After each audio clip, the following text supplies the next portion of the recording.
Okay, this is the Throw It Discus launch glider that I've just unpacked from the box. The wings came in a pair of wing bags and they're already joined, as you can see, pre-drilled holes with some form of reinforcement inside there so you don't crush them, I guess, with the screws. Bit of graphic on it.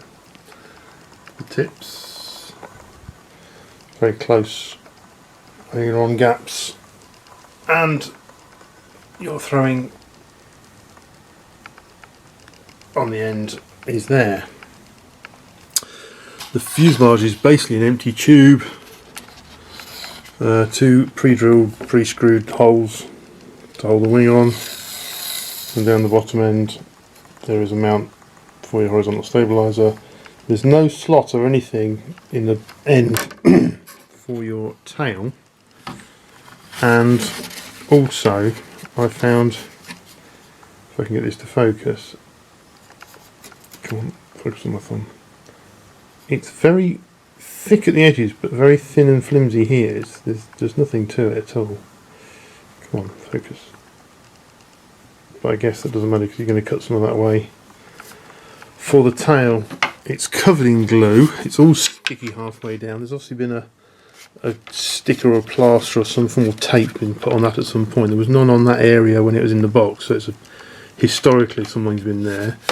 It's been made with two halves put together, so there is a seam all the way down here on each side of the fuselage. There's a top and a bottom, and it protrudes. It's not smooth, it's very rough. There's very much of a big lip there. The finish isn't, I'd expected that to be a nice smooth tube. It's actually, there's a big gap there.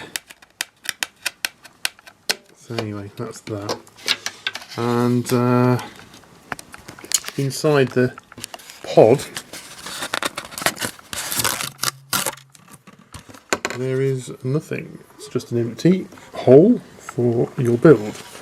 The parts you receive, this piece of balsa wood, this thin bit of 2mm balsa, is supposed to be the servo tray that you glue in and it becomes a bit stronger. There's two metal rods, some springy steel here, some springy steel here, a piece of carbon, I guess, to cut the horns from, two screws and a piece of carbon rod or something. I guess that's a locator for the horizontal stabilizer, and one nylon screw, two bits of very thin, I guess that's what you would use for, what do they use? No, don't know. Anyway, two bits of matting that's and a piece of paper with the word rudder written on it, and a picture. And oh, here's the horizontal stabilizer and the rudder. They're not pre-drilled. This isn't marked anyway. That's not pre-drilled. Just obviously there is some reinforcement there. But there are no instructions at all. If you go online to where I bought this was from, there is a set online of a Throw It instructions, but it's for a previous model. So it refers to joining on the throwing, the finger thing for your throw-in, and it also refers to putting the servos in the wings, and looking for certain marks where you do that. Well, there are no marks on this wing at all where to locate those servos. There is nothing. So we're a bit stuck at the minute. More later.